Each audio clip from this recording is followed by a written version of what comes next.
¿Qué tal, amigos? Hablemos de ovejas. Hoy vamos a hablar sobre la selección de las ovejas, dado que estamos ya acercándonos a la época en que tenemos que elegir las hembras que van a constituir el rebaño para la nueva temporada. Eso significa las ovejas que estuvieron el año pasado y algunas borregas que se pudieran integrar. Entonces, en este contexto es interesante y es el momento de discutir algunos aspectos de esa elección a efectos de mejorar el proceso o ayudarle a quienes tengan dudas sobre él. Entonces, lo primero que cuando nosotros vamos a hacer la selección tenemos que pensar en la oveja que requerimos para nuestro sistema de producción. En particular, yo voy a hablar de los sistemas de producción a pastoreo, pero ¿qué características, qué utilidades tiene que tener la oveja que va a estar a pastoreo? Primero que nada, que vea bien. Necesitamos que esa oveja sea capaz de elegir las especies forrajeras de mayor valor, de mayor interés para ella, que sea capaz de reconocer al carnero, que sea capaz de reconocer a su cría, que sea capaz de ver al depredador, de identificar el galpón, la aguada, etc. ¿Ya?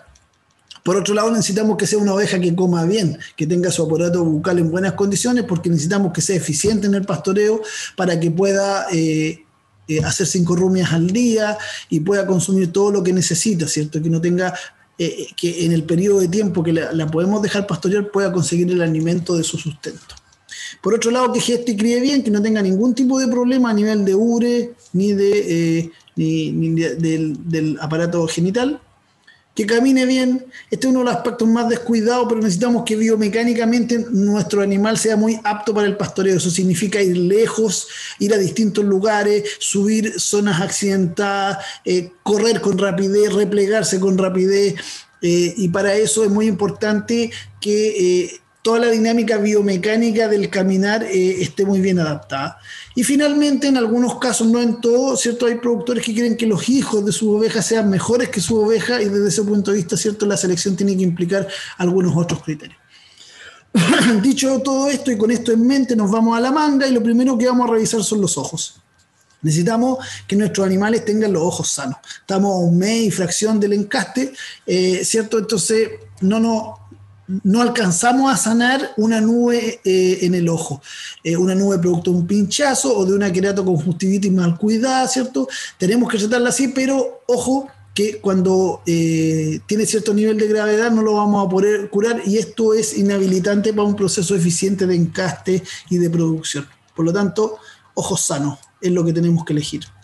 Por otro lado, necesitamos que el animal muerda bien. En el caso del prognatismo, ¿cierto?, nosotros vamos a tener el rodete dentario desplazado de los dientes y por lo tanto no va a haber un corte preciso sobre el pasto, ¿ya? Y esta característica además es muy heredable, por lo tanto hay que eliminar los animales que la presentan, ¿ya? Pérdida de dientes o desgaste. Tenemos que revisar los dientes de nuestros animales, ¿cierto? Hay animales que, producto del tipo de forraje que hay en una cierta zona, se les desgastan más rápido los dientes, por ejemplo con el coirón, se desgastan más rápido. Pero de todas maneras hay un desgaste natural producto de la edad, ¿ya? Y además a cierta edad se empiezan a caer las piezas dentarias. Por lo tanto, nosotros tenemos que revisar dientes, y si nosotros vemos que el animal le faltan piezas dentarias o tiene un desgaste que hace que su alimentación va a ser deficiente, entonces ya tenemos que descartar. Por otro lado, podemos tener cuadros de braquignatia, ¿cierto?, donde también el rodete dentario se encuentra desplazado con respecto a los dientes, y por lo tanto no hay un ajuste en el corte, y también van a haber problemas de pastoreo, de eficiencia en el pastoreo, y desde ese punto de vista, y considerando que también es un cuadro que tiende a tener una buena heredabilidad, entonces hay que eliminarlo en el descarte, y hay que llevarlo al descarte. Genitales y ubre. Hay que mirar, hay que levantar la cola y mirar que no hayan inflamaciones, que no hayan secreciones, ¿cierto? Que no haya nada normal aquí. A veces se detectan casos de hermafroditismo y es el momento de descartarlo. Por otro lado, pezones supernumerarios, características muy heredables. Estos pezones generan problemas con la crianza de los corderos, particularmente cuando tenemos una buena prolificidad, así que eliminarlas también a las hembras que tienen ese problema. En cuanto a la ubre propiamente tal, la profundidad de la ubre es importante. Es distinto, sí, en sistemas de producción de leche, pero yo me voy a concentrar en los sistemas de producción de carne. Este nivel de profundidad intermedio debería ser de interés nuestro. ¿ya? Es un animal que camina mucho, ¿cierto? Pero que tiene que tener una buena ubre, pero no esta, ¿ya? Y por otro lado, si logramos este nivel de profundidad, el tipo de pezón debería ser un pezón o recto o entre recto y este nivel de ángulo, pero no este tipo de pezón. Este hay que tratar de no favorecerlo porque le cuesta mucho más a los corderos encontrarlo, ¿ya? Patas. Primero que nada, las cojeras. Los animales que presentan cojeras crónicas durante el año, es decir, que las 2 o 3 revisiones podales que nosotros vamos viendo, el animal sigue cojeando y le hacemos tratamiento y sigue cojeando, esa oveja es mejor descartarla, particularmente si está presentando cojeras a un mes y tanto antes del encaste. Ahora, si hay llagas entre las pezuñas, si hay deformaciones también que sean llamativas, también hay que descartar. La verdad, las cosas que un animal que camina mal en un sistema de pastoreo es un mal negocio, ¿ya? Del punto de vista de las patas traseras es importante, ¿cierto?, que sean paralelas, no que sean juntas ni que tengan estas curvaturas, porque esto va a ser lo más eficiente desde el punto de vista biomecánico para el desplazamiento del animal. Por otro lado, respecto de la pata misma, hay un ángulo que es importante, que es este ángulo de aquí, ¿cierto?, que tenga esta característica, no que tenga una zapata muy inclinada, ni que tenga esta pata zamba, ¿cierto?, que es muy corta. Este animal va a tener muchos problemas, sobre todo si el terreno es accidentado, igual que este, para desplazarse, ¿ya? Ahora hay razas, en particular, por ejemplo, los merinos tienden a tener una zapata de esta naturaleza. Si uno se va a poner a descartar animales por la zapata muy inclinada en los merinos, va a terminar descartándolos todos. Entonces hay que tener esa consideración, pero entendiendo lo que es la particularidad de la raza, es importante tender hacia esta inclinación en la pezuña. Respecto a la frontalidad de los animales, este es un tema de los aplomos que llamamos habitualmente, ¿cierto? Es importante entender que la eficiencia biomecánica de los animales tiene que ver con estas líneas rectas y paralelas en las patas, ¿ya? No estas características de acá. Por ejemplo, esta pata es poco eficiente en el caminar. Estos animales van a tener problemas en su desplazamiento. Cuando se caminan muchos kilómetros diarios, aquí vamos a tener problemas. Son animales que se quedan atrás, animales que les cuesta mucho más el desplazamiento.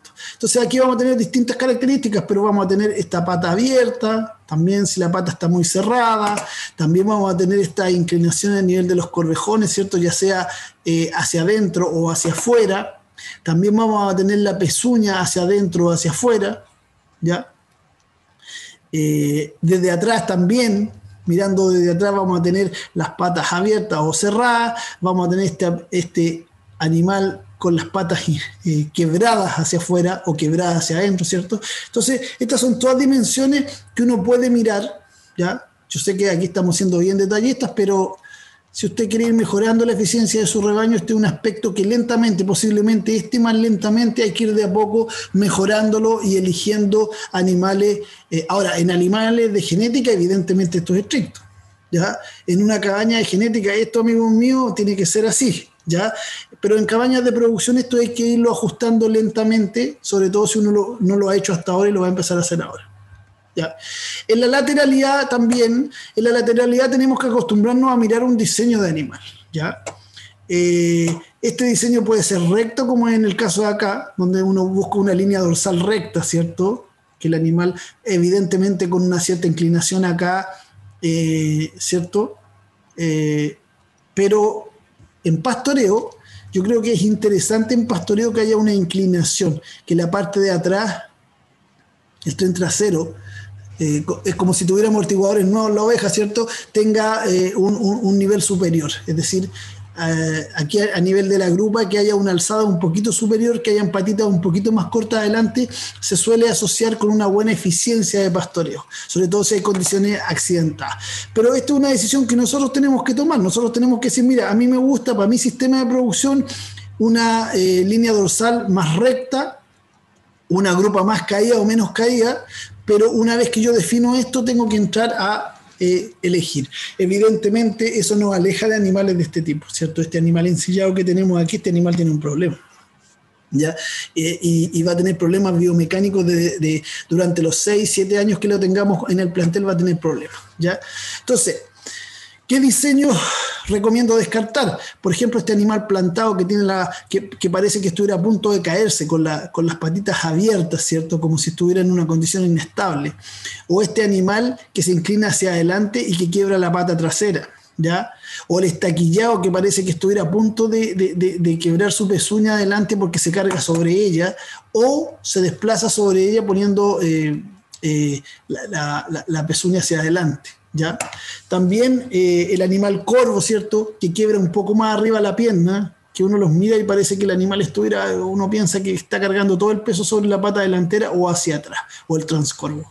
Entonces, estos aspectos de lateralidad también son importantes, mirar al animal por delante, y por atrás y por el lado. Ahora, vuelvo a insistir, en genética esto es mucho más importante que en animales de masa, ¿ya? Estos son errores imperdonables, ¿cierto?, cuando uno vende reproductores. Finalmente, el tema de los registros, ¿ya? Yo quiero que además mis animales sean mejores hacia adelante, bueno, depende del sistema de producción. Y aquí vamos a entrar al amplio mundo de la lana, ¿cierto? Donde nosotros sacamos muestras de lana, ¿cierto?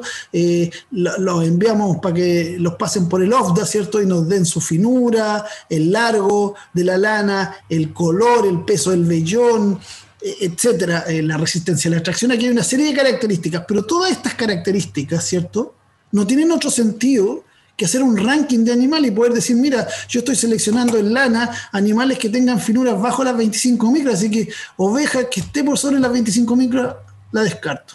Bueno, ese son el tipo de decisiones, pero para eso hay un aspecto que es fundamental y es que yo necesito procesar estos datos. Yo registro estos datos, pero los proceso. Entonces hay varios niveles que vamos a ver, pero lo primero es que yo tengo que tener registro de esas características productivas. Por otro lado, si mi tema es la leche, es lo mismo. En el tema de la leche yo tengo que tener un registro de producción, ¿cierto? Los sólidos totales, las proteínas, la grasa, etcétera, son una serie de aspectos que me van a entregar, ¿cierto?, en mis controles lecheros y que yo lo voy a procesar de alguna manera, pero necesito registrarlo, ¿ya? Por otro lado, en los sistemas de producción de carne a mí me interesa registrar el peso al nacimiento, cosa que no es fácil, ¿cierto?, estar pesando el nacimiento. Peso al destete, fertilidad y prolificidad. Posiblemente estos datos son complementarios en el caso de lana y de leche, en muchos casos. Toda esta información yo la registro, ¿ya? ¿Y la registro para qué? Primero que nada, yo debería llevar un sistema de registro en el predio donde yo para cada oveja pueda tener la fecha de nacimiento de cada animal, donde pueda tener de qué tipo de parto procede, cuál fue el peso al nacimiento, la raza, el padre, la madre, es decir, todo este tipo de registro que me permite a mí además hacer observaciones sobre cada animal, tratamientos que ha tenido, problemas recurrentes. Si yo necesito un sistema de registro. ¿Para qué darnos este trabajo? Muchos productores dicen yo no llevo registro porque no se usan. Bueno, si no se van a usar, evidentemente nadie en producción es amigo de los trabajos inútiles. Pero los registros deberían producir información para la selección. A lo menos un ranking. Si yo voy a dejar un carnero y quiero aumentar prolificidad, buscaré carneros que vengan de parto doble, ¿cierto? Si yo voy a dejar carneros que aumenten los pesos, ¿cierto? A lo menos, como mínimo, ¿cierto? Serán carneros que hayan tenido un muy buen peso al nacimiento, que hayan tenido un muy buen peso al destete, que tengan una buena tasa de ganancia de peso diario entre peso y destete, etcétera, ¿ya? A lo menos un ranking de eso. Ahora, esos rankings habitualmente, ¿cierto?, uno los construye de forma mucho más especializada y precisa a través de una evaluación genética que se hace con estos registros. Los registros permiten la evaluación genética. Y en la evaluación genética nosotros vamos a identificar a los animales que tienen genes que aportan más para el peso, para la lana, para la leche, para las características que se elijan, ¿ya? Y finalmente, eso es lo que permite la construcción de esos catálogos de carneros y reproductores, donde nosotros vamos a poder ver estas evaluaciones genéticas construidas sobre la base de estos registros de producción que nos van a permitir comparar a un carnero con otro, el semen de un carnero con otro, ¿cierto? Y poder elegir lo mejor. Entonces, esto evidentemente es fundamental para quienes producen genética. Quien produce genética y no tiene este tipo de registro, evidentemente tiene mucho camino por andar todavía. Pero para los productores de corderos, ¿cierto?, los que hacen producción en masa, necesitaremos este nivel, es decir, mantener el registro para poder hacer los descartes de aquellos problemas que son recurrentes y poder elegir a los mejores animales con mejores pesos al nacimiento, etcétera, para dejarlos a la espera de poder hacer en algún momento una evaluación genética. Bueno, amigos míos, espero con esta información haberles cooperado y ayudado en lo que pueda ser su proceso de selección de la siguiente temporada. Si es así, denle un me gusta al video, suscríbanse al canal y por sobre todo compartan el video, porque siempre hay personas en nuestras redes sociales a las que les puede servir. Por mi parte, eso es todo. Saludos.